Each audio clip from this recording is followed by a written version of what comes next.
Good afternoon everyone. आपने कल class में जो देखा था है ना, आरएफआईडी और एनएफसी मतलब नियर फील्ड कम्युनिकेशन, ये दोनों चीजें जो आपने देखी, कोई बात नहीं, बी नेचुरल, ठीक है। ये जो जितनी चीजें आपने कल पढ़े थे, ये सारे बेसिक इंस्ट्रूमेंट आपको पता है बन जाते हैं। बताइए, आरएफआईडी और आपने जो नियर फील्ड कम्युनिकेशन पढ़ा था वो समझ में आया था आपको? बताइए।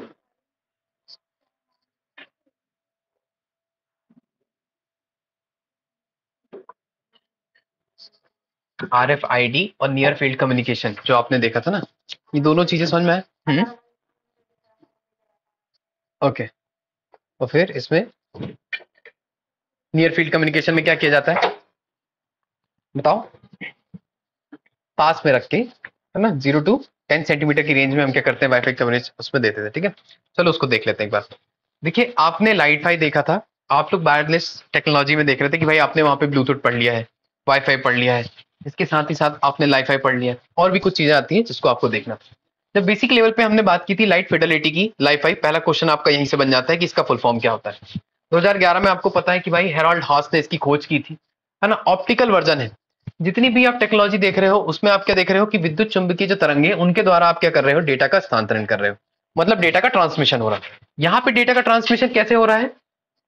With the help of optics, मतलब प्रकाशिकी की मदद से यहाँ पे डेटा का ट्रांसमिशन हो रहा है। देखिए, बिजली के स्रोत से चलने वाले संसाधनों को हम एक एलईडी बल्ब, इंटरनेट कनेक्शन और फोटो डायोड के जरिए क्या करते हैं, संचालित कर रहे थे।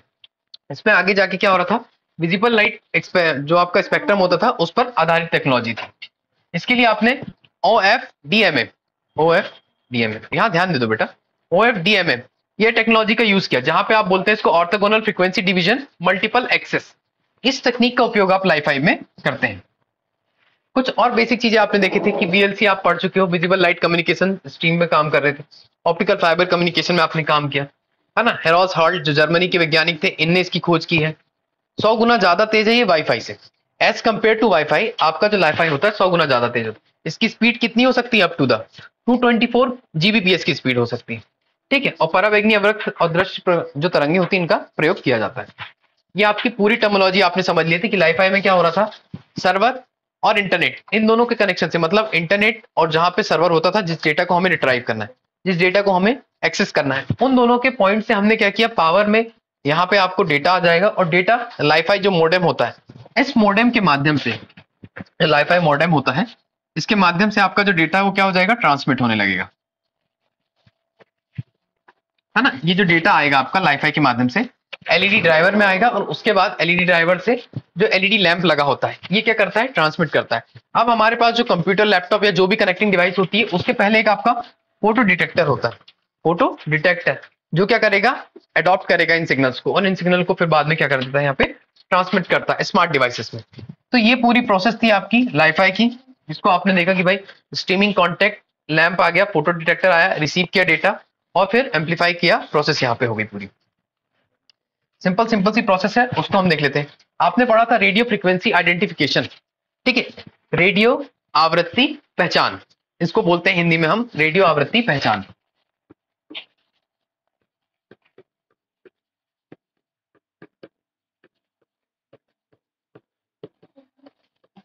देखिए, इसकी जब हम बात करते हैं तो ये क्या होता है आपका, कि हम यहाँ पे आइडेंटिफिकेशन करने वाले हैं चीजों का।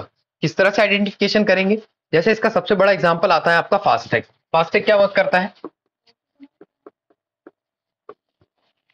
देखो, फास्टैग एक ऐसी युक्ति होती है कि जिसमें आपकी कार जाती है, कार के ऊपर एक शील्ड लगी होती है ना, या फिर पर्ची लगी होती है, आप जिसको बोल देते हैं कार्ड। उस कार्ड के माध्यम से जो वहां पे रिसीवर लगा होता है, रिसीवर, इसमें एक टैग लगा होता है, और उस टैग को रीड कौन करता है? आपका रिसीवर। ये रिसीवर जो होता है इस टैग को रीड कर लेता है। इसको रिसीव और टैग करने की जो सिचुएशन होती है, इस सिचुएशन के बिहाफ में आपका डेटा यहाँ पे चला जाता है, मतलब आपको जो टोल टैक्स लगना होता है वो टोल टैक्स यहाँ पे कट जाता है, और रिसीवर क्या करता है, उसको रिसीव कर लेता है। ये दोनों तीनों पॉइंट है, इसको हम जानेंगे अभी आराम से। इसका मतलब आप सिंपल से समझे कि जो RFID होती है, आपको एक चिप कार्ड दिया जाता है, chip card such as wallet नहीं है, देखो एक ID कार्ड होता है, ID कार्ड, उसमें ऐसे चिप लगे होते हैं, कई बार आपने देखा होगा। और इन ID कार्ड में आप तो बारकोड वाले जानते हैं इजीली, वो अलग प्रोसेस होती है। इसमें चिप होती है, इसमें कोई ऊपर बारकोड या ऐसा कुछ नहीं रहता। आप गए, आपने रीडर के सामने रीड लगाया, मतलब आप जब वहां जाते हो ना किसी ऑफिस वगैरह में, तो आपको आईडी प्रूफ लगता है। आपकी आईडी होती है जो मतलब एम्प्लॉय आईडी होगी या फिर कस्टमर आईडी, जो भी आईडी। आप गए वहां पे जाके आपने क्या किया, स्कैन कर दिया ऐसा दूर से, या फिर आपने लाया, रीडर ने रीड किया आपके कार्ड को और आगे बढ़ गया। आप लोग देखते हो ना, आई एम फ्रॉम FBI, ऐसा उसमें मार्क बना रहता है जो आपके लिए नॉर्मल। अब उनको किसी ऑथेंटिफिकेशन के लिए जाना है तो आप आईडी प्रूफ को क्या करते हो, वहां पे स्कैन करा लेते हो, रीड करा लेते हो। तो ये प्रोसेस इसमें चलती है। देखिए इसमें एक टैग होता है, ये टैग आपके आईडी प्रूफ में हो सकता है। ये टैग आपको पता है कि आपके जो कपड़े होते हैं ना, आपके कपड़े जब आप शॉपिंग मॉल जाते हो तो शॉपिंग मॉल में जो कपड़े होते हैं आपके, उन कपड़ों में एक टैग लगा होता है। ये वही टैग है। ये टैग क्या करेगा, जैसे ही आप उससे बाहर जाने लगते हो फील्ड से, मतलब आप पेंटालून गए, पेंटालून से आप बाहर आ रहे हो, है ना, तो पेंटालून से बाहर आ रहे हो, आपने पेमेंट नहीं किया, आपने अपने पर्स में क्या किया, एक क्लोथ को चोरी कर लिया, भैया रख लिया उन्होंने। अब जो पर्स को आप मतलब आपके पर्स में जो कपड़ा आपने चोरी किया, आपने तो सोचा बाहर किसी को दिख नहीं रहा है ना। एक अगर आप सामान्य चोर हो, तो खैर आप लोग इंटेलिजेंट चोर हो, तो अब आप जैसे ही बाहर आओगे, तो बाहर आओगे तो जो आपके वहां पे बैरियर लगे, तो बैरियर क्या करेंगे, वहां पे बीप का साउंड बजा देंगे, बजर बजा देंगे। ऐसा क्यों, क्योंकि आपके बैग में जो क्लोथ रखा था उसमें एक चिप लगी थी, और चिप मतलब टैग लगा हुआ था, और ये टैग क्या करेगा, आपको वहां पे पता कर लेगा कि भाई ये इस फील्ड से बाहर जा रहे हैं। समझ रहे हो, तो इस फील्ड से बाहर नहीं जाने देता है वो आपको। ये काम करता है इस तरह से। अब देखिए इस टैग को वो लोग निकाल देते हैं, या फिर अपने पास वो क्या करते हैं, रीड करके फिर आपको अगर देना होगा तो दे देते हैं, लेकिन आपको देते नहीं। सो कॉल्ड ये लोग क्या करेंगे, सिर्फ रीड करके बचा लेते हैं। तो इस तरह का ये काम इसमें होता है। यहाँ पे देखो प्रोसेस क्या है, मैं आपको अगर सोचूं सबसे अच्छा एग्जांपल आप इसका फास्टैग का ले सकते हैं। फास्टैग का क्यों, क्योंकि ये सब आप लोग देखते हैं, आपके घर में जो कार है उनके ऊपर एक फास्टैग लगा हुआ है। जो फ्रंट मिरर होता है ना आपका, उसी मिरर में ऊपर आपका फास्टैग का चिप लगा होता है, कार्ड। उस कार्ड में एक टैग लगा है, और उस टैग को पढ़ने के लिए यहाँ पे एक रीडर होता है। रीडर मतलब टोल नाके पे एक रीडर लगा होता है, इस तरह का यंत्र, है ना। आईडी कार्ड भी आप समझ सकते हो। तो एक रीडर और एक टैग, दो ही युक्ति सबसे ज्यादा इंपॉर्टेंट होता है आपके RFID में। और इनके माध्यम से क्या होगा कि ये सिग्नल यहाँ पे ट्रांसमिट करेंगे। ये टैग जो होंगे वो दो प्रकार के होंगे। कैसे, एक एक्टिव होगा और एक होगा पैसिव। एक्टिव का मतलब इस टैग में बैटरी होगी, टैग में बैटरी मतलब इसमें कोई एसेंशियल बैटरी लगा दी आपने। या फिर पैसिव का मतलब ये जो रीडर होगा, जैसे ही इसका लाइट पड़ेगा या फिर इसकी रेज आएगी, इसकी रेज आने पे एंटीना के माध्यम से क्या करेगा, ये एक्टिवेट हो जाएगा और अपना सारा डेटा को इसमें बता देगा कि ट्रांसमिट कर देगा। तो ये प्रोसेस इसमें चलती है। इसमें इंफॉर्मेशन कहां से डलती है, तो आपको पता है टैग जो होते हैं इनमें इंफॉर्मेशन इंसर्ट की जाती है पहले, फिर उन इंफॉर्मेशन के बिहाफ में आप क्या करते हो, रीडर उस इंफॉर्मेशन को पढ़ लेता है। आई बात समझ में, इतनी सी सिंपल सी ये प्रोसेस थी RFID की। अब यहां देखिए इसके कंपोनेंट कौन कौन से। इसके कंपोनेंट की बात करें तो रीडर और डेटाबेस सबसे ज्यादा इंपॉर्टेंट है, इसका रीडर और टैग। अब इनके बीच में क्या क्या आ जाता है, तो आपका एंटीना आ जाता है। एंटीना क्यों, क्योंकि एंटीना के माध्यम से ही तो कम्युनिकेशन होगा। कम्युनिकेशन होगा तो कुछ माध्यम से ही होगा ना, एंटीना लगेगा या कुछ भी इनके बीच संचार कैसे हो पाएगा, कोई वेव्स जाएंगी, है ना। रेडियो फ्रीक्वेंसी पे काम कर रहा है, मतलब इसमें रेडियो तरंगों को आपको पहुंचाना भी होगा। और डेटाबेस मतलब आपके पास जो भी डेटाबेस यहां से आएगा, ये कंप्यूटर वाले फॉर्म में डेटाबेस, जैसे ही आपने रीड किया सारा डेटाबेस इसमें आ गया। कि गाड़ी नंबर आपको पता चल गया कि भाई कोई व्यक्ति है राम, उसके नाम की गाड़ी है, उसकी नंबर प्लेट, उसने कितना टोल नाका पार किया है, टोल नाके का चार्जेस क्या है, कितने बजे गया, सारा कुछ इसमें पता चल जाता है। देखिए टैग के अंदर जो डिवाइस होती है वो इस तरह की होती है। कुछ RFID टैग में कुछ इस तरह के आप देख रहे हो, कॉपर वायर इसमें मैश होता है, उसको बनाया जाता है। इस तरह के आपने वायर्स देखे होंगे, चिप। कभी आप अपने कोई इलेक्ट्रॉनिक मटेरियल को अपने घर में फोड़ना जो खराब हो गया है, उसमें से देखना आपको इस तरह का इंस्ट्रूमेंट भी मिलेगा, उसमें छोटी छोटी चिप्स मिलती है, टैग्स मिलते हैं। तो ये टैग उस तरह का काम करता है, ठीक है। अब देखिए मेन आपने जो रीडर और टैग पढ़ा था, इसको कहते हैं हम क्या, रीडर। ये आप लोग अपने आसपास अभी देखते भी हो। रीडर जो है ये आप लोग अपने आसपास देखते हो, किसी अच्छे इंस्टीट्यूट में आप जाओगे तो वहां पे आपका आईडी प्रूफ बनाया जाएगा ना, उसको भी इससे चेक किया जाता है। रीडर से आपको लगा दिया जाए, आपने उसको चेक कर लिया। रेडियो फ्रीक्वेंसी आइडेंटिफिकेशन, या आपने बोला था कि रेडियो आवृत्ति पहचान, इसका एक नाम है। वायरलेस सिस्टम है, वायरलेस सिस्टम है। किस तरह का कनेक्शन हो रहा है, वायर्ड कनेक्शन हो रहा है कि वायरलेस। वायरलेस मतलब क्या हो गया, अनगाइडेड। गाइडेड नहीं है, ये अनगाइडेड है, कहीं पे भी हो सकता है फ्रीक्वेंसी रेंज में। उसके बाद दूसरा बात करते हैं कि क्या क्या काम करता है। इसमें रीडर एक उपकरण लगा हुआ है ना। इसमें अनेक एंटीना होते हैं, बहुत सारे इसमें क्या हो जाते हैं, एक से अधिक एंटीना होते हैं जो रेडियो तरंगों को उत्सर्जित करते हैं। इससे रेडियो तरंग क्या होती है, ट्रांसमिट होती है, और वो रेडियो तरंगे ट्रांसमिट होकर IFSC टैग से सिग्नल वापस फिर प्राप्त कर लेती है। जैसे सिग्नल इससे प्राप्त होता है टकरा के, इसमें डेटा चला जाता है, और डेटा आपका कहाँ रीड होता है, फिर कंप्यूटर सिस्टम में या फिर आपके मोबाइल सिस्टम में जिससे वो कनेक्ट है। फर्दर हम देखते हैं कि भाई ये जो RFID टैग है ये क्या होता है। आपने रीडर देख लिया, इसको कहते हैं आप टैग। देखिए जो टैग है RFID टैग, ये दो फॉर्म में आपको नजर आता है। ये दिख रहा है, इस तरह का टैग होता है, अभी लास्ट स्लाइड में आपने देखा।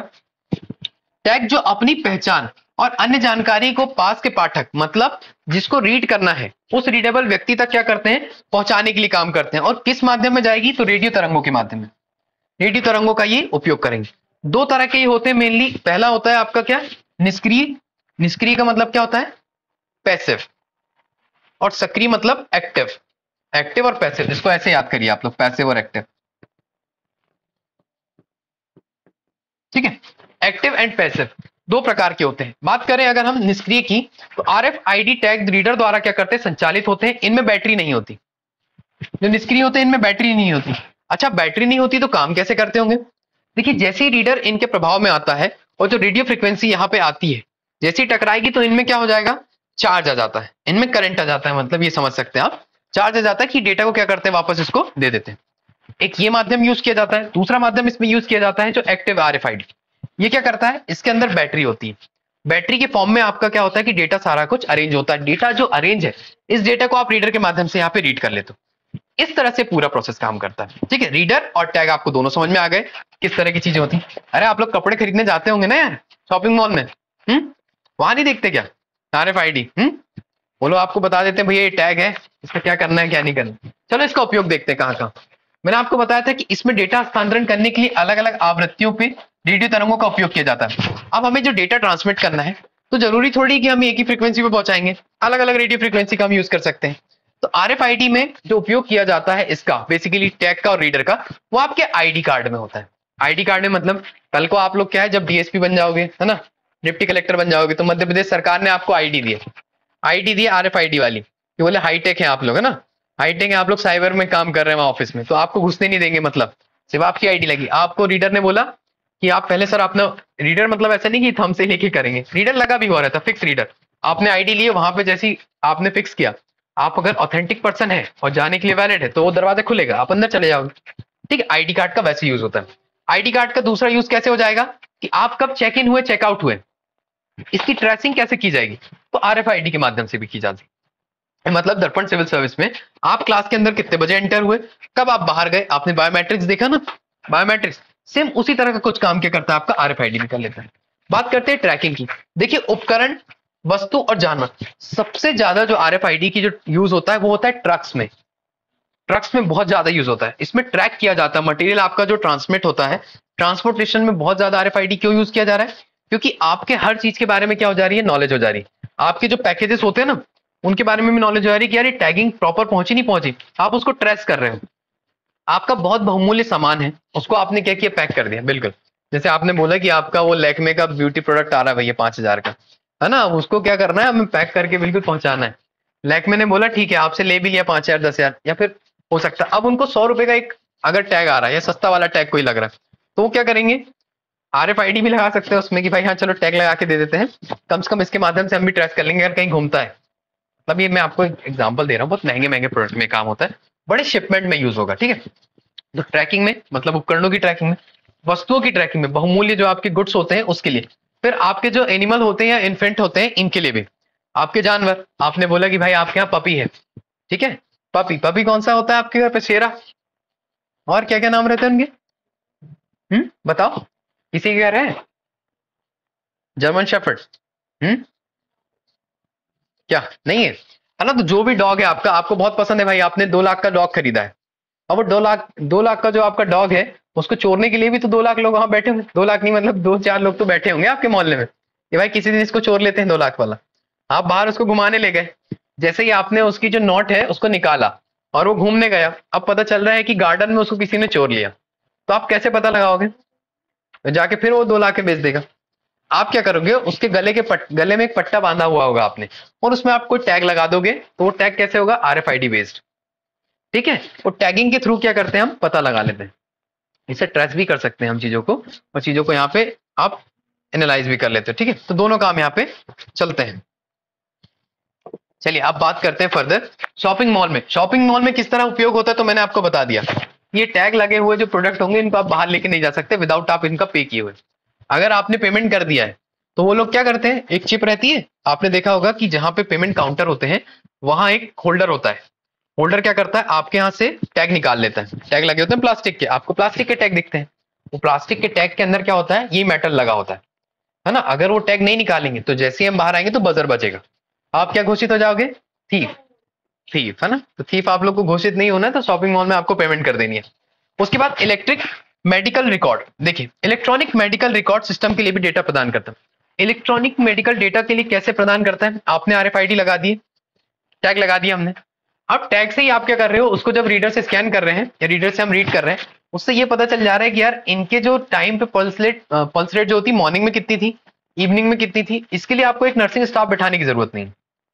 दूसरी चीज, अगर कोई ऐसी व्यवस्था, ऐसे कोई व्यवधान आता है कि उनको अटैक आने की सिचुएशन बन रही है या फिर ऐसे सिम्टम्स दिख रहे हैं कि यार इनको ना मेडिकल एड की बहुत ज्यादा जरूरत है, बहुत कम टाइम के लिए, मतलब बहुत कम समय में जाना है, तो जो डॉक्टर होंगे उनके पास बजर बच जाएगा।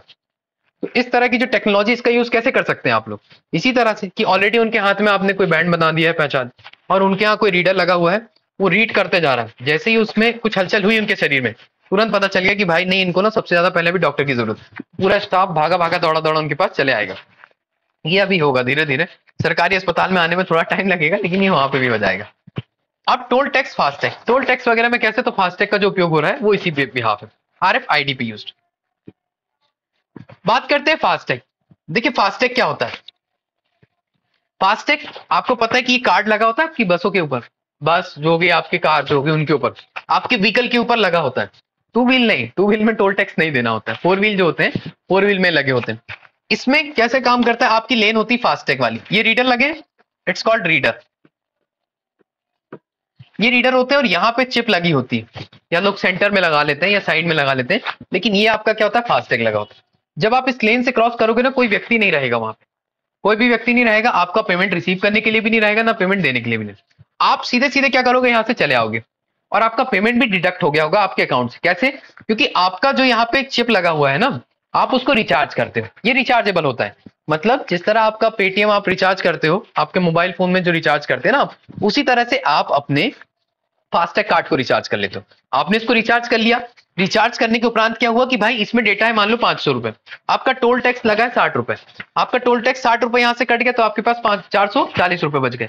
अब देखो ये पैसा कैसे ट्रांसफर हुआ, जो यूजर था, यहाँ पे देखिए ये यूजर है, जो टैग ऑनर है या फिर कार ऑनर है, व्हीकल ऑनर, इन्होंने किसी इशू बैंक से अपना फास्टैग लिया, पेटीएम से ले लिया, हम पेटीएम को ज्यादा अच्छे समझते बेहतर तरीके से।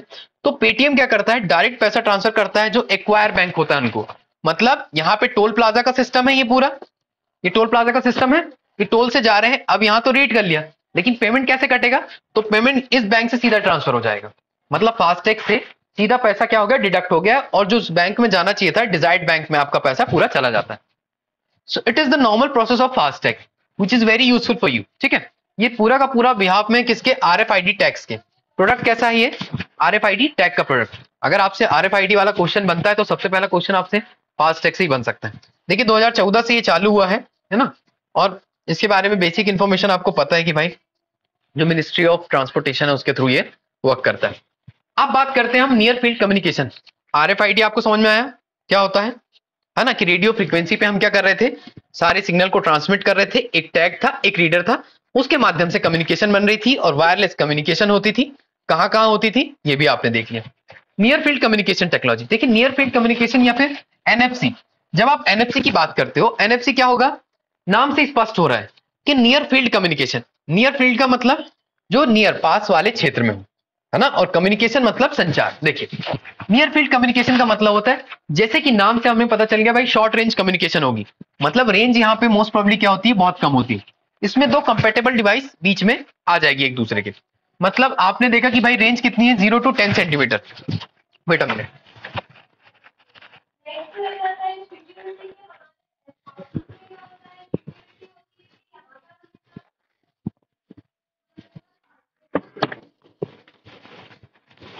है ना। तो देखो इसकी रेंज कितनी होती है, 0 to 10 सेंटीमीटर इसकी रेंज हो जाती है। फ्रीक्वेंसी की बात करें तो 13.56 मेगाहर्ट्ज, 13.56 मेगाहर्ट्ज इसकी क्या हो जाती है, फ्रीक्वेंसी या आवृत्ति हो जाती है। आपको रेंज समझ में आ गई। 0 to 4 सेंटीमीटर जो है इसकी आइडियल रेंज बोली जाती है, कि 4 सेंटीमीटर तक इसकी क्या है, आइडियल रेंज। लेकिन बेसिकली जो नियर फील्ड कम्युनिकेशन टेक्नोलॉजी वो आपका काम कितना करती है, 0 से 10 सेंटीमीटर के बीच में। स्पीड की बात करें तो 106, 212, 224 किलो, हाँ 424 किलो बाइट्स पर सेकंड, है ना, किलो बिट्स पर सेकंड की स्पीड में क्या करती है, डाटा का ये ट्रांसमिशन करती है, डाटा को पहुंचा सकती है। देखो कुछ चीजें जो है आपको यूनिट 9 में आईसीटी में, इनको बेसिकली एक अपने माइंडसेट में बना के चलना है कि यार हाँ इसके बीच में इतनी कुछ रेंज होती है। जब आप अपने इसको हैंड रिटन नोट्स आ जाएंगे आपके पास और नोट्स को बार बार देखोगे, है ना, तो आपको ये जो वैल्यूज होगी इसको याद करने की जरूरत नहीं होगी।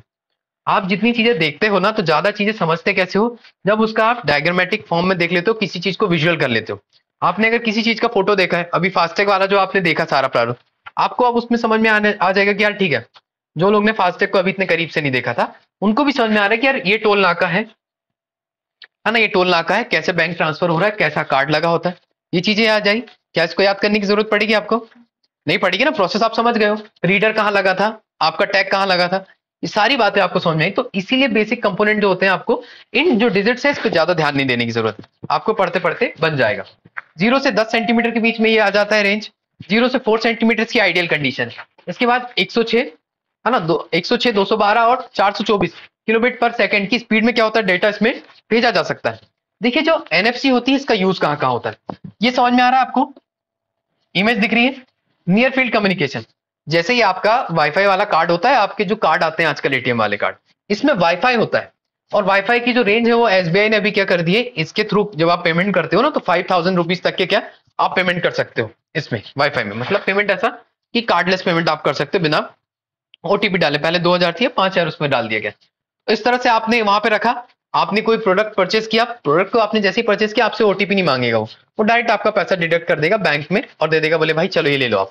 तो एक सर्टेन लिमिट तक, क्योंकि इसमें थेफ्ट ना हो, इसके लिए भी क्या किया गया, बहुत सारे नॉर्म्स बनाए गए कि अगर देखो इस तरह से होने लगा तो हमारे पास क्या करेंगे, हम वाईफाई का एडॉप्टर रखेंगे, एडॉप्टर रखेंगे, जहां जिसका कार्ड मिला हम वहां पट से जाके क्या करेंगे, पेमेंट काटेंगे। कर सकते हैं ना सब कि नहीं कर सकते? लेकिन ये नहीं होता है बिकॉज ऑफ वाईफाई। जो एसबीआई है वो ये बोलता है कि इस जो कार्ड है इसको आप क्या करो, कार्ड कैश में रखो। कार्ड कैश का मतलब इसको प्रोटेक्टेड कैश में रखो, आप बाहर नहीं होना चाहिए, है ना। और अगर कोई आदमी ऐसा करता है आपके साथ, कोई थेफ्ट होता है, तो इसके लिए पता बहुत सारे नॉर्म्स ऐसे रखे गए कि आपको कई कई सालों का जुर्माना हो सकता है। आप मतलब बैंकिंग लोकपाल, जो लोकपाल के अगेंस्ट जो चीजें आती है उसमें भी आ सकते हैं आप, है ना। अगर कोई बैंक इसमें प्रोटेक्शन नहीं लगा रहा है या बैंक ध्यान नहीं दे पा रहा है, इनकी कोई कंप्लेन आ रही है उसको नहीं सुन पा रहे, तो दोनों चीजें इसमें होती है। देखिए यहाँ पे कम्युनिकेशन में क्या होगा, ये दिख रही है आपको इमेज, ये वाली बॉटम इमेज दिख रही होगी आपको। तो जो एनएफसी होता है, नियर फील्ड कम्युनिकेशन, कहाँ कहाँ यूज होता है इसमें दिख रहा है। ये जिस तरह की सारी डिवाइसेस हैं, इन सारी डिवाइसेस के आसपास आप क्या करो, सिर्फ चीज में पास में आप चीजों को लेके जा रहे हो। इसके लिए कार्ड हो या फिर आपका मोबाइल फोन हो, आप उसका भी यूज कर सकते हो नियर फील्ड कम्युनिकेशन में। आपने मोबाइल फोन पास में ले गए और वहां से आपका पेमेंट क्या हो गया, डिडक्ट हो गया, आपने पेमेंट वहां से क्रॉस करवा। तो ये सारे काम इसमें होते हैं। अब देखो नियर फील्ड कम्युनिकेशन का सबसे ज्यादा उपयोग कहाँ होता है? सबसे पहले तो आपके पेमेंट में, कार्डलेस पेमेंट करने के लिए आपका यूज होता है। दूसरी चीज जो आपके यहाँ पे ट्रांसपोर्टेशन होता है, मैंने कल आपको समझाया था, एज सुन एज पॉसिबल कि हमें कहीं जाना होता है, जितनी जल्दी हमें जाना है तो हमें टिकट लेने का टाइम नहीं मिलता, होता है ना, नहीं मिलता। और अगर टिकट लेने का टाइम भी मिल रहा है तो लंबी लाइनें लगती है, और उन लंबी लाइनों को आपको पार करने के लिए क्या होगा, समय देना पड़ेगा। उस समय को बचाने के लिए आपके पास कुछ चीजें आती हैं, जैसे सपोज आपने ट्रांसपोर्टेशन में जाना है, लाइक दिल्ली मेट्रो। आप जब दिल्ली मेट्रो में जा रहे हो तो आपके पास एक कार्ड होता है, वो कार्ड बना देते हैं। उसमें अंदर क्या होते हैं, इस तरह से चीजें होती है कि ये वायरलेस कम्युनिकेशन कर लेंगे। आपको जहां पे रीडर लगा होता है वहां पे आप रख देते हो। देखो नियर फील्ड कम्युनिकेशन आपके आरएफआईडी का ही एक्सटेंशन है आगे, ठीक है, एक्सटेंशन फॉर्म में आप देखते हो। इसमें आपने चिप रखा, वहां पे कार्ड रखा, और कार्ड रखते हो आप और सीधा इंटर कर जाते हो, आपको कोई टिकट लेने की जरूरत नहीं। फिर जैसे ही आप पूरा घूमे, आप ब्लू लाइन गए, येलो लाइन गए, पिंक लाइन गए, सारे लाइन आपने घूमे, और जैसे ही आपको आउट होना है बाहर, जैसे ही आप दिल्ली मेट्रो से बाहर हो रहे हो तो आपने वापस से फिर उसको टैग लगाना होता है।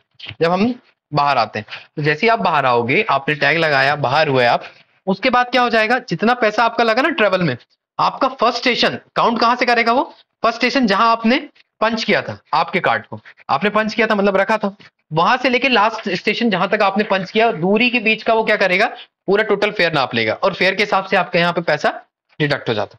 तो ये इसमें बहुत ज्यादा टाइम है। इसमें क्या क्या हो गया, आपके लोग बच गए, एक्स्ट्रा लोग नहीं लगे ना, कि जो आपके टिकट चेक करने वाले लोग लग रहे थे, जो आपको टिकट देने वाले लग रहे थे, टिकट कलेक्टर थे, मतलब अलग अलग, यहाँ पे बच गए।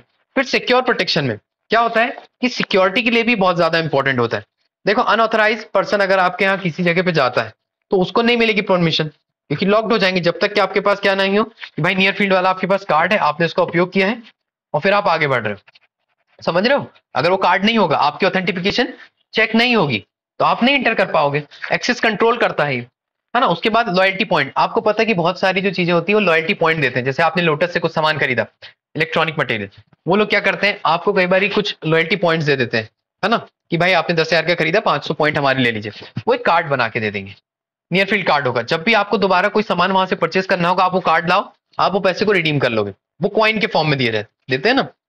तो इस तरह की चीजें भी यहाँ पे होती है। फिर आइडेंटिफिकेशन और इन सब के लिए यूज होता है near field communication. I hope आपको ये भी समझ में आ गया होगा कैसे वर्क करता है ना। ये भी कैसे वर्क करता होगा, रेडियो फ्रीक्वेंसीज पे, रेडियो फ्रीक्वेंसी पे ही काम करेगा ना ये भी, कि नहीं करेगा? ऐसा क्वेश्चन का आंसर कल देना मेरे को आप, ठीक है? बोला था ये पढ़ के भी आना है। चलिए अब दोनों में डिफरेंस देख लेते हैं, आरएफआईडी और एनएफसी। देखिए आरएफआईडी क्या होता है, रेडियो फ्रीक्वेंसी आइडेंटिफिकेशन, और एनएफसी का फुल फॉर्म होता है नियर फील्ड कम्युनिकेशन। दोनों में आप देखेंगे कि एक्टिव और पैसिव दो तरह का यहाँ पे क्या था, आरएफआईडी टूल था। आरएफआईडी टूल था आपका, ये क्या करता था, पावर सोर्स खुद जनरेट करता था जो टैग था, इसको हमने कहा था एक्टिव। पैसिव वाला क्या होता था, जब वो एंटीना के संबंध में मतलब संपर्क में आता था, मतलब आपका रीडर जब जैसे ही सामने आता था टैग के, तो वो क्या हो जाता था, चार्ज हो जाता था, और चार्ज होकर सारा डेटा क्या करता था, ट्रांसमिट कर देता। तो दो तरह के ये होते थे। इसके बाद पॉपुलर यूज इसमें कैसे होता था, आपको पता है, असेट ट्रैकिंग आपने की, आपने शॉपिंग मॉल्स में इसका यूज देखा, आपने बहुत सारी जगह पे इसका यूज देख लिया था कि आरएफआईडी को हम आइडेंटिटी प्रूफ के लिए भी देख रहे थे, फास्टैग में आपने देखा, एक्सेस कंट्रोल में भी देख रहे थे। फिर एनएफसी नियर फील्ड कम्युनिकेशन में, देखिए सबसे बड़ी बात, ये टेक्नोलॉजी कैसी है, शॉर्ट रेंज। शॉर्ट रेंज मतलब नियर फील्ड है, समझ में आता है, 0 से 10 सेंटीमीटर के बीच, या फिर 0 से 4 सेंटीमीटर इसकी आइडल कंडीशन। ठीक है, बेस्ड ऑन द, किस पे बेस्ड था ये, आरएफआईडी प्रोटोकॉल्स पे। ये जो आरएफआईडी प्रोटोकॉल है इसी पे बेस्ड अगली टेक्नोलॉजी थी, मैंने आपको पहले बताया था कि इसका एक्सटेंशन था, उसी पे बेस्ड ये प्रोटोकॉल पे काम करती है। Operate on the same frequency as a RFID, ये सेम फ्रीक्वेंसी पे काम करता है जिस पे आरएफआईडी काम करता है, मतलब 13.56 मेगाहर्ट्ज। इसको याद रखिएगा आप, या 13.56 मेगाहर्ट्ज पे ये क्या काम करता है। पॉपुलर यूज कहाँ होता था, तो इसका इंफॉर्मेशन शेयरिंग में, आप देखते हो इंफॉर्मेशन शेयर करते हैं, इंफॉर्मेशन शेयरिंग में, कैशलेस पेमेंट करने में, सबसे बड़ा यूज इसका है कैशलेस पेमेंट करने में। बस अगर आप देखोगे तो कैशलेस पेमेंट करने में इसका बहुत यूज होता है। फिर स्मार्ट प्रोटेक्टर्स में भी इसका यूज होता है। इतनी सारी चीजें इसमें आपको समझ में आ गई कि भाई एनएफसी क्या होता है, आरएफआईडी क्या होता है। बात करते हैं वाईमैक्स। अच्छा, वाईमैक्स का आपने नाम सुना है, वाईमैक्स क्या होता है बताइए, व्हाट इज वाईमैक्स? बताओ। इसको बोलते हैं world wide interoperability for microwave access. इसका जो फुल फॉर्म होता है, वर्ल्ड वाइड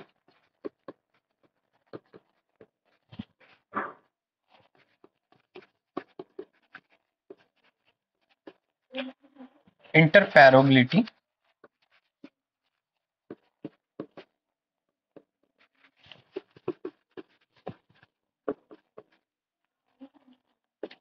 माइक्रोवेव एक्सेस।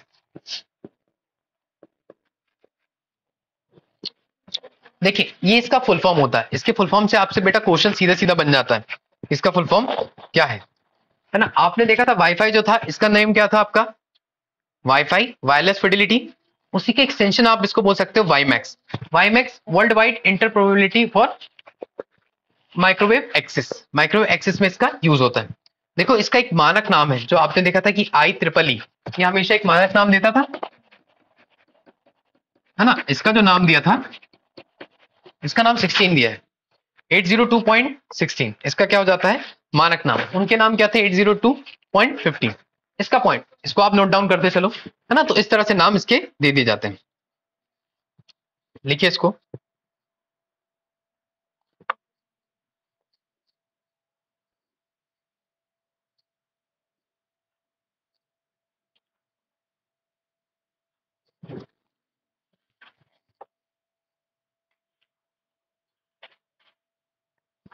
ठीक है, तो ये जो प्रोबेबिलिटी होती है, देखो इसको कैसे हम काम करते हैं। आपका वाईफाई आप देखते हो तो इसकी रेंज कितनी जी, इसका फुल फॉर्म है world wide interoperability for microwave access.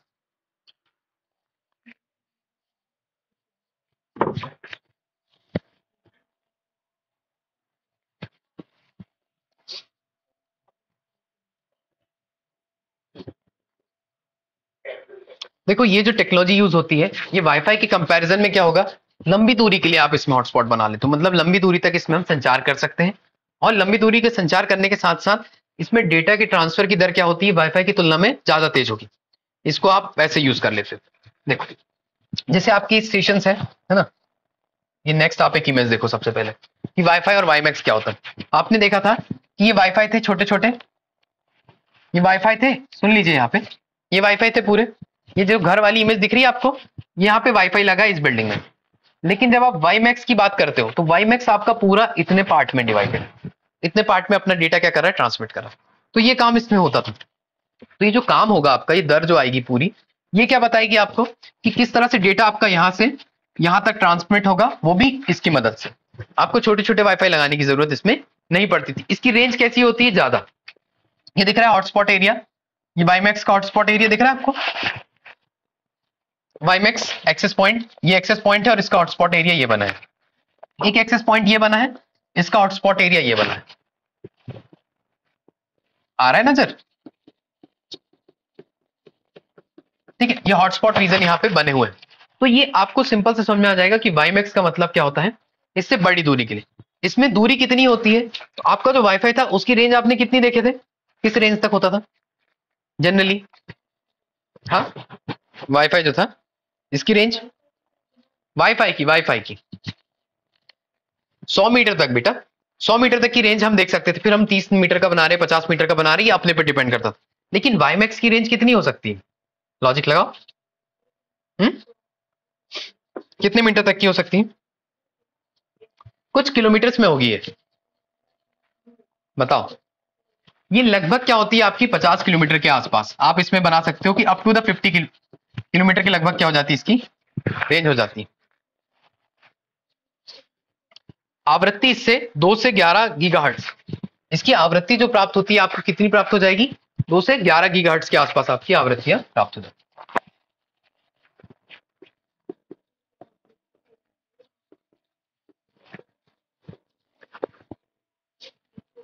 2 to 11 gigahertz. आया समझ में।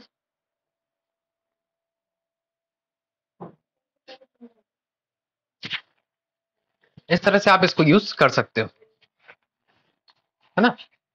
50 किलोमीटर तक का हम दायरा इसमें कवर कर सकते हैं, ठीक है। इसके बाद आपने देखा था इसका जो मानक नाम है ए, मतलब IEEE 802.15 है, 16 है सॉरी। फिर उसके बाद 2 से 11 गीगाहर्ट्ज तक की इसमें क्या होता है, आवृत्तियों का आप यूज कर लेते हो। डेटा ट्रांसमिट की दर भी बहुत ज्यादा होती है, 60 से 70 Mbps के लगभग इसमें क्या होता है, डेटा ट्रांसमिट होता है। लिख लिया आप लोगों ने, नहीं लिखा है, लिखना है, हाँ लिखो, इसको लिख लो, जल्दी से लिखो, ठीक। हम्म,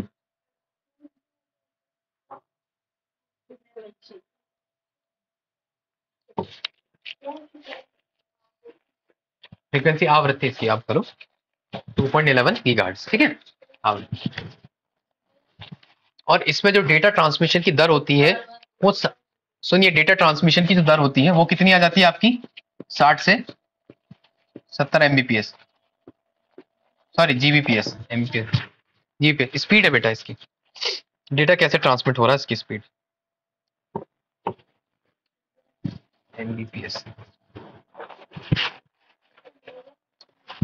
देखो सिंपल सा इसमें लिखो आप, आपने देखा वाईमैक्स, इसका फुल फॉर्म क्या था, world wide interoperability for microwave access. इसमें 2 से 11 गीगाहर्ट्ज तक क्या थी इसकी आवृत्ति थी। इसका स्टैंडर्ड नेम क्या था, IEEE 802.16, और इसकी रेंज कितनी थी, तो 50 किलोमीटर तक आप इसमें क्या कर सकते हो, एक रीजन बना सकते हो। 50 किलोमीटर तक का एक एरिया में आप क्या कर सकते हो, बना सकते हो। आई बात समझ में, है ना। 60 से 70 Mbps तक इसमें स्पीड आप ले सकते हो, 60 से 70 Mbps, ठीक है। 60 से 70 Mbps लिखने पे ध्यान दो बेटा, जल्दी जल्दी लिखो, इतना टाइम नहीं लगा, ठीक है। फिर अब बात करते हैं, आपको वाईमैक्स और वाईफाई में समझ में आ गया क्या होता था। ये बड़े क्षेत्र में फैलता है, वो छोटे क्षेत्र में था, ठीक है, इन दोनों के बीच में। अब कुछ और डिफरेंसेस में देख लेते हैं क्या बनता है वाईमैक्स और वाईफाई। देखिए वाईमैक्स और वाईफाई, इसमें आपको सारे डाउट आपके क्लियर हो जाएंगे। इसका स्टैंडर्ड क्या है, IEEE इसका स्टैंडर्ड है 802.16x, मतलब 802.16 क्या होता है इसका स्टैंडर्ड नेम। वाईफाई का नेम क्या होता है 802.11, आपने देखा था ना 11, फिर इसमें अलग अलग एक्सटेंशन आ गए थे। वर्जन ऑफ स्टैंडर्ड अलग अलग है, उसके लिए आपको परेशान होने की जरूरत नहीं, बस आप इसको याद रखो कि एक्स के बाद आ जाएगा तो ABCDE आते रहते हैं अलग वर्जन, यहाँ पे भी ABCDE आते रहते हैं। ऑफिशियल रिलीज कब हुए थे, तो वाईमैक्स आपके 1997 में और वाईफाई आपके 2004 में। फ्रीक्वेंसी बैंड सपोर्ट कौन कौन से करते हैं, तो देखिए ये सारे जो फ्रीक्वेंसी बैंड है इनको सपोर्ट किया जाता है 5.8 गीगाहर्ट्ज तक के बैंड, यहाँ पे 2.4 to 5 गीगाहर्ट्ज बैंड सपोर्ट करते हैं। नेक्स्ट डेटा रेट क्या होती है, देखिए 30 से 40 Mbps तक की इसमें डेटा क्या होता है ट्रांसमिट होता है, but lately updated to 1 GB। देखो यहाँ पे बाद में क्या हो गया, आप 1 Gbps तक का जो डेटा होता है उसको भी ट्रांसमिट कर सकते हो। यहाँ पे 54 Mbps का डेटा आ सकता है, but lately up to 1.2 Gbps, मतलब बाद में इसमें क्या किया गया है 1.2 Gbps तक के डेटा को आप क्या कर सकते हो इसमें ट्रांसमिट कर सकते हो। फिर उसके बाद आता है चैनल बैंडविड्थ। चैनल बैंडविड्थ कितनी है, तो 1.25 टू 20 मेगाहर्ट्ज, और यहाँ पे 10 to 20 और 40 मेगाहर्ट्ज के बीच में आपकी बैंडविड्थ। इसको याद करने की जरूरत नहीं है आपको, ठीक है, बस समझ लेना है, इसको याद नहीं करना है आपको कितने बैंडविड्थ पे काम कर रहा है, कोई जरूरत नहीं इतना ज्यादा। नॉमिनल इसकी रेंज कितनी होती है 30+ किलोमीटर, मतलब हमने एक एवरेज मान ली कि भाई 50 किलोमीटर के आसपास आप क्या कर सकते हो वाईमैक्स रीजन को बना सकते हो। दूसरा ये 100 मीटर तक हो सकता है। End user device up to 5 kilometre for outdoor point to point आपके कनेक्शंस के लिए। आप पॉइंट टू पॉइंट कनेक्शन अगर बनाते हो तो आप 5 किलोमीटर तक बना सकते हो, लेकिन आप जो यूजुअली यूज करते हो 100 मीटर्स में हो जाती है ना, जो आपके काम का भी हो इतना ही 100 मीटर तक आप किसका वाईफाई का यूज कर सकते हैं। तो वाईफाई और वाईमैक्स ये दोनों चीजें आपको समझ में आ रही है क्लियरली, है ना। इसमें बहुत अच्छे से समझ में भी आ गया होगा कि जो छोटा फॉर्म था आपका वाईफाई का, उसी का बड़ा जो फॉर्म है उसको वाईमैक्स आप कहते हो। उसका फुल फॉर्म याद रखिएगा, इसका स्टैंडर्ड नेम याद रखिएगा, इसकी रेंज कहां से कहां तक हो सकती है ये याद रखिएगा, और कब आए थे ऑफिशियली 1997 में और 2004 में। बात करते हैं वाईफाई। देखिए वाईफाई अब टेलीविजन के प्रसारण के लिए जो उपयोग किए जाने वाले स्पेक्ट्रम है उसमें उपयुक्त आवृत्तियों का प्रयोग करते हैं हम वाईफाई में। वाईफाई एक अलग टेक्नोलॉजी है, अलग टेक्नोलॉजी का मतलब जैसे आप वाईफाई देख रहे थे लाईफाई देख रहे थे, उसी तरह का आपकी टेक्नोलॉजी क्या हो जाती है वाईफाई आती है। पानी है क्या,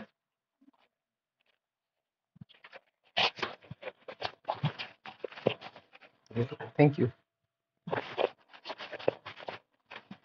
तो देखो आपने अभी जो वाईफाई पढ़ा वाईमैक्स पढ़ा, इसमें कोई डाउट है, कोई चीज समझ में आ रहा है ना, कुछ सब कुछ नॉर्मल जो चीज है इसको याद रखिएगा। पॉइंट्स में आता है कि भाई इसका नाम क्या, स्टैंडर्ड नेम।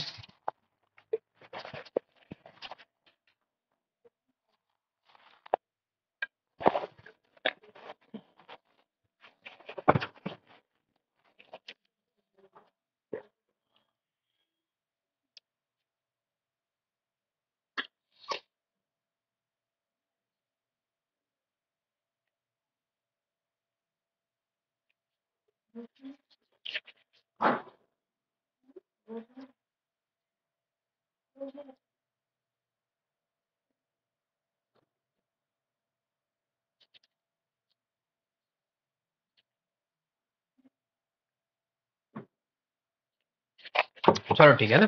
देखो अब अपने को क्या देखना था, वाईफाई वाईफाई सॉरी वाईफाई क्या है, तो आपको पता वाईफाई टेलीविजन के प्रसारण के लिए उपयोग किए जाने वाले स्पेक्ट्रम में जो प्रयुक्त होती है आवृत्तियां उनको आप देख लेते हो।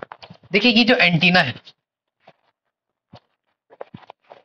ये टेलीविजन प्रसारण के लिए लगते हैं। आप लोगों ने गाड़ी देखी होगी जो मीडिया की गाड़ियां चलती है, मीडिया की गाड़ी के ऊपर क्या लगा होता है, इस तरह के एंटीना होते हैं, एंटीना लगे होते हैं ना हमारे, वो क्या करते हैं सीधा डेटा को क्या करते हैं आपके प्रसारित कर देते हैं, सीधा डेटा प्रसारित कर देते हैं। क्यों सीधा डेटा प्रसारित करते नहीं करते हैं, अदरवाइज नेक्स्ट क्लास से है ना। तो डेटा का जो प्रसारण आपका किया जाता है इसमें आप देख लो, इस डेटा के प्रसारण में आप जो टेक्नोलॉजी का यूज करते हो उसको आप वाईफाई कहते हो, इसको व्हाइट स्पेस भी कहते हैं, ठीक है। इसमें बेसिकली क्या हो रहा है हमारे यहाँ, आपको पता है कि बहुत दूर दराज के एरिया में क्या है लोगों के बीच में कम्युनिकेशन नहीं हो पाता, बहुत सारी जगह में नेटवर्क नहीं फैला होता, तो उस नेटवर्क के बीच में हमें इस टेक्नोलॉजी का यूज करना पड़ रहा है। अभी इस टेक्नोलॉजी के लिए बहुत सारे काम हो रहे हैं, माइक्रोसॉफ्ट और अदर जो प्राइवेट कंपनियां हैं वो इस पे काम कर रही हैं। तो वाईफाई एक आप इसको समझ सकते हैं कि वाईफाई भी क्या है आपके वायरलेस कनेक्टिविटी के लिए यूज होती है, और किस लिए यूज होती है? मेनली आपके टेलीविजन प्रसारण के लिए यूज होता है। ठीक है, वो गाड़ी आपको याद रखनी है कौन से टेलीविजन प्रसारण में ये यूज होता है। नेक्स्ट, उसके बाद बात करते हैं जिग्बी की। तो जिग्बी क्या होता है? देखिए, ये एक ऐसी डिवाइस होती है जो आपको कहां यूज होगी? आईओटी में। आपको पता है इंटरनेट ऑफ थिंग्स, आपने टर्मिनोलॉजी सुने होंगे आईओटी, इंटरनेट ऑफ थिंग्स।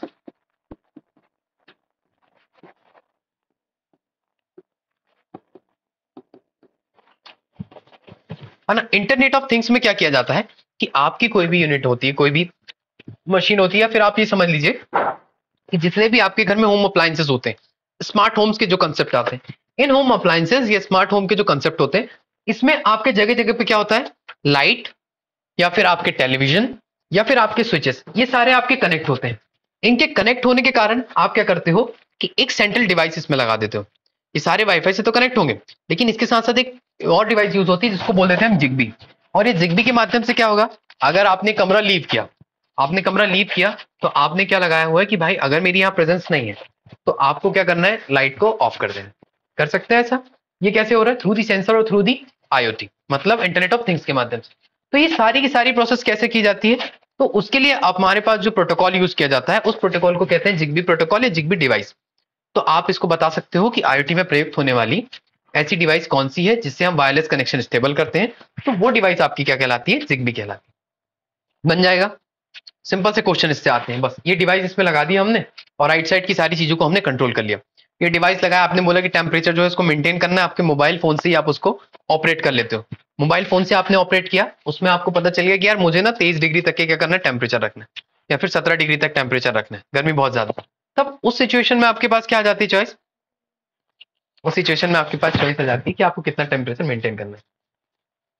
मस्ती होना चाहिए लेकिन थोड़ा थोड़ा, है ना? बहुत ज्यादा मस्ती, पढ़ाई पहले हो, बात सारी चीजें चलते रहती है। ठीक है, ध्यान दो यहाँ पे। इसके बाद नेक्स्ट आपके पास क्या आ गया? Project loom. देखिए, प्रोजेक्ट लूम आपको पता है कि क्या होता है? एक नया प्रोजेक्ट था, आपको जिग्बी फिर से बताना है। ठीक, यहाँ ध्यान दो बेटा। देखो जिग्बी क्या होता है, बातचीत करने में क्या आप लोग का गड़बड़ हो जाएगा सब कुछ। IoT, internet of things.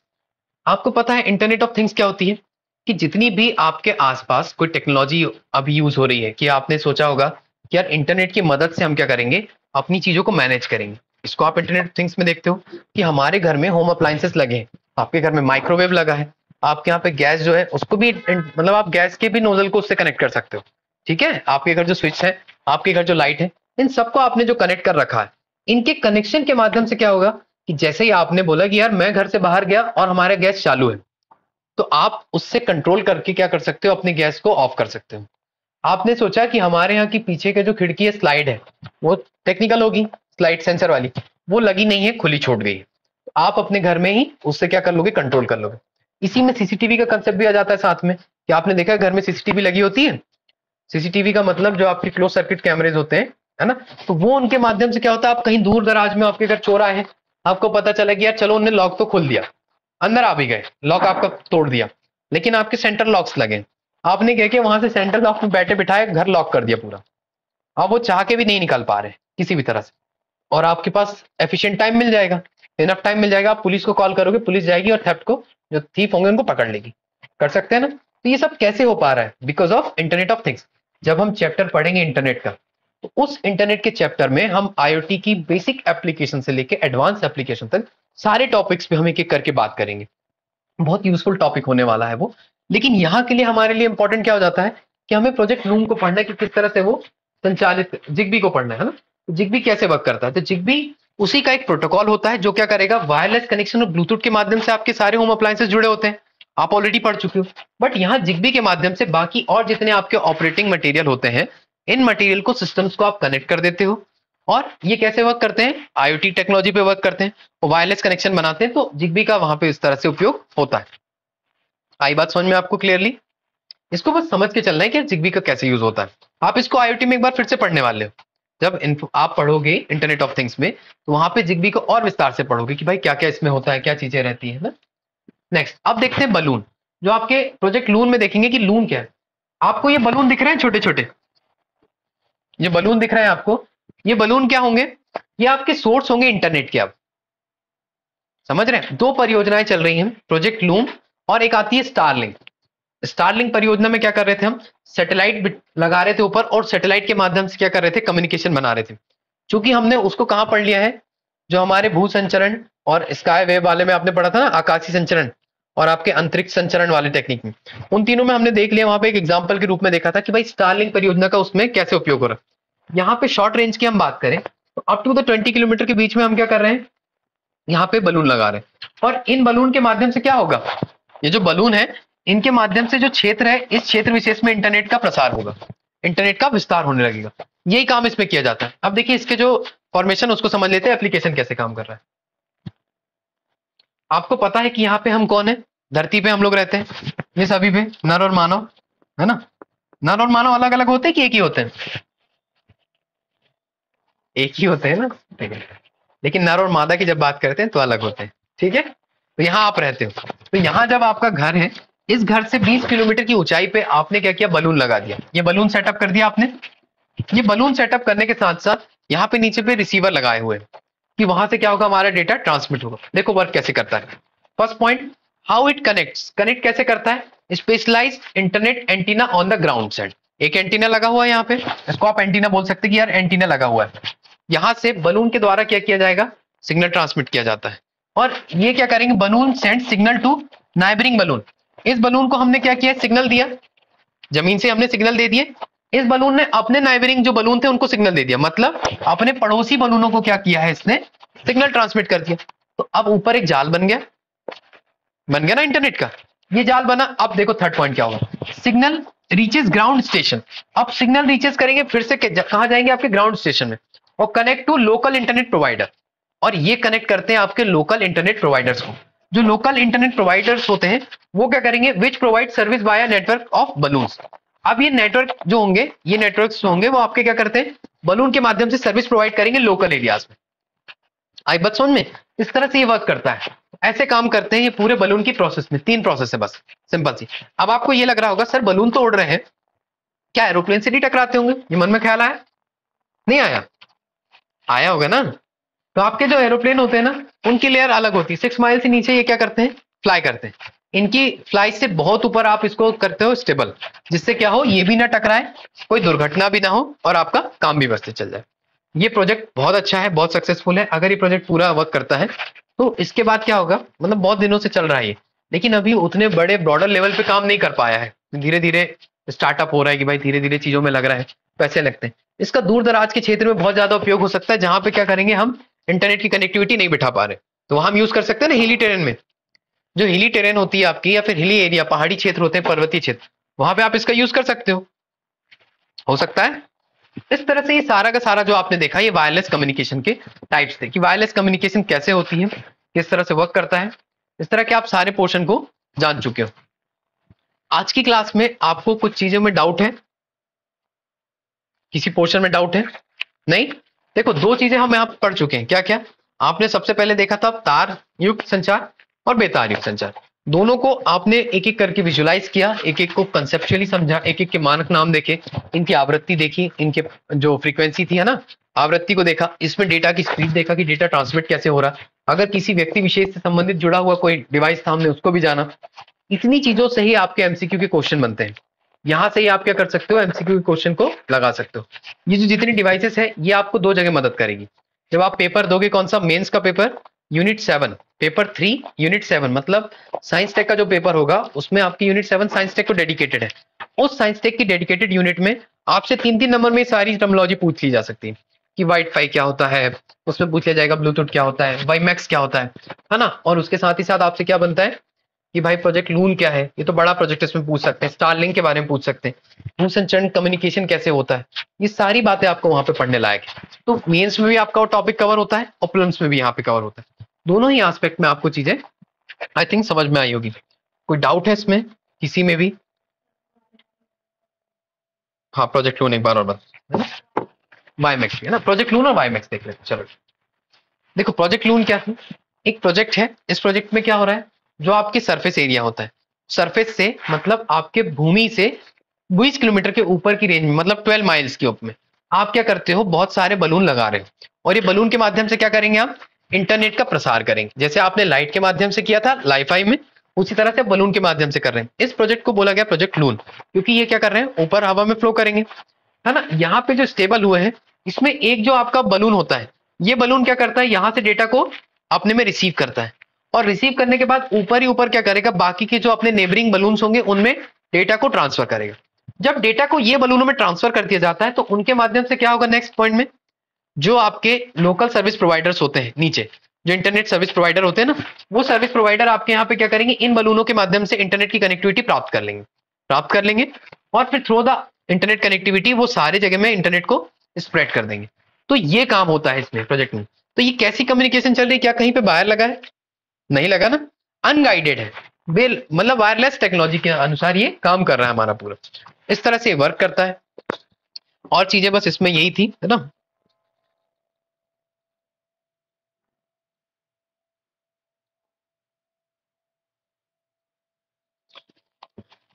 बाकी आपको इसमें और जो पीडीएफ मिलेगी, तो कुछ पॉइंट्स इसमें डाल दिए जाएंगे जो आपके एग्जाम्स के रिगार्डिंग होगी, कुछ इंपॉर्टेंट कि भाई आपको लगता है कितने बैंड पे काम करते हैं क्या नहीं, है ना, कौन कौन सी केसेस में भरी होती है, इतनी चीजें इसमें थी। ठीक है, एक और आप पूछ रहे थे वाईमैक्स।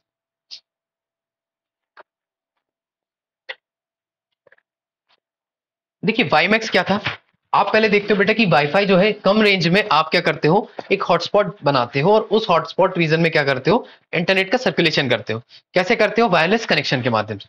इसी वायरलेस कनेक्शन के माध्यम से हमें एक विस्तृत क्षेत्र में अगर इंटरनेट को कनेक्टिवेट करना था, तो हमने क्या किया, जो वाईमैक्स है इसकी युक्ति अपनाई, जिसमें 30 किलोमीटर से लेकर 50-60 किलोमीटर तक की रेंज में हम क्या कर सकते थे, अपनी कनेक्टिविटी को विस्तारित कर सकते थे। ये पूरा रीजन आपका क्या कहलाता, हॉटस्पॉट रीजन। और इस हॉटस्पॉट रीजन में आप क्या कर सकते थे भाई, छोटे छोटे यहाँ पे क्या लगा देते, अपने सिग्नल रिसीवर लगा देते, भाई एक्सेस पॉइंट लगा देते। इस एक्सेस पॉइंट के माध्यम से इतने क्षेत्र में, इस एक्सेस पॉइंट के माध्यम से इतने क्षेत्र में, इस तरह से सभी जगह पे आप क्या करोगे, वाईफाई पहुंचा सकते थे। इनके फिर आपने स्टैंडर्ड प्रोटोकॉल्स देखे थे, क्या क्या थे, इनके नाम थे, मानक नाम 802.16, और वाईमैक्स वाईफाई का आपको पता है 802.11। ठीक है, फिर 1997 में हमने देखा था कि भाई इनकी ऑफिशियल रिलीज हुई थी वाईमैक्स की, और वाईफाई की 2004 में ऑफिशियल रिलीज हुई। ठीक है, इसके बाद इसका जो स्प्रेडिंग एरिया था 30+ किलोमीटर में, इसका स्प्रेडिंग इतना एरिया था 100 मीटर फॉर एंड यूजर। ठीक है, और आप 5 किलोमीटर के रिगार्डिंग भी बड़ा रीजन बना सकते थे जब आपको outdoor point to point connection stable करना। आइए बात समझ में। ठीक है, थैंक यू सो मच।